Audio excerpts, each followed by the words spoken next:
Hello, bachcho. Let's read the question. The question says here, Emerson's enhancement effect and red dwarf have been instrumental in the discovery of. So these two, there is Emerson's enhancement effect and red dwarf. These are have been instrumental in the discovery. As you know, what is Emerson effect? So Emerson effect.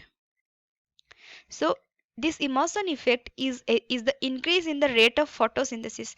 So the rate increase in the rate of photosynthesis photosynthesis after chloroplasts are exposed. So the rate of photosynthesis increase after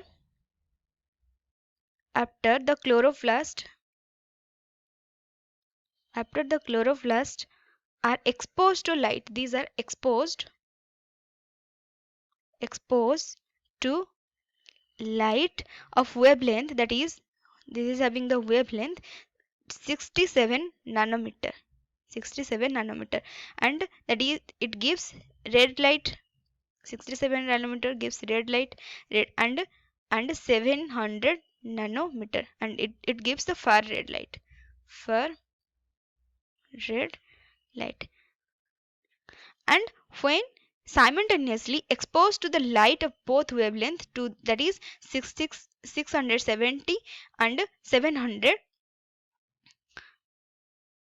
so the rate of the photosynthesis the rate of photosynthesis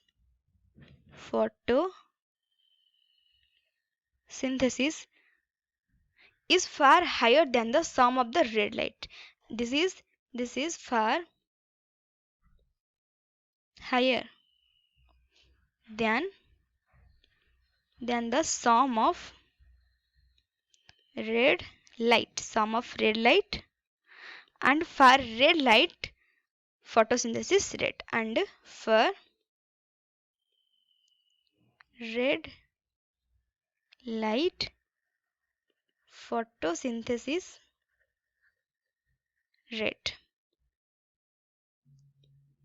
and wavelength beyond 700 nanometer are apparently of the insufficient. So for that is the 700 and the 700 nanometer, this wavelength of the light, these are apparently insufficient energy.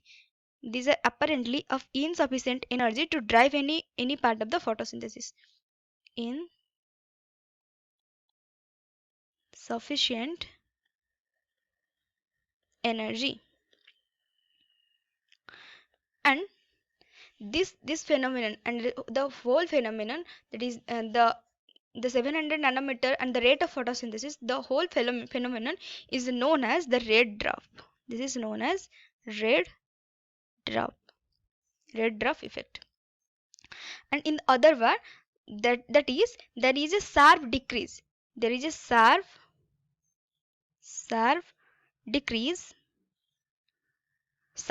decrease in quantum yield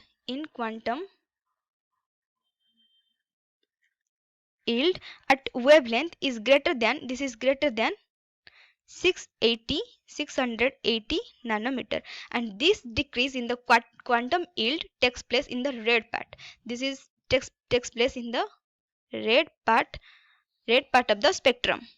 This is takes place red part of the spectrum, and the number of oxygen molecule released per light quantum is observed, known as the quantum yield. So what is quantum yield? Quantum yield is showing that is the number of oxygen molecule released per light quanta observed. This is known as the quantum yield of the photosynthesis, and this effect was first of all noticed in the Albert Emerson's. Noticed by the Albert Emerson. So question is asking about Emerson and enhancement effect and red dwarf have been instrumented in the discovery of. So this is instrumented in the discovery of. First one is given that photophosphorylation of non-cyclic electron transport. So this is not described in this part. Then the two photosystem operating simultaneously. Then the third one is given that photophosphorylation and cyclic electron transport, then oxidative photophosphorylation. So in this case the option number B is correct, that is two photosystem operating simultaneously. This is that there are two photosystem and that is the light are transported and rate of photosynthesis, and this is insufficient and decrease in the quantum yield. So for that all these options are incorrect, but correct explanation is option number B. I hope you understood it. Best of luck.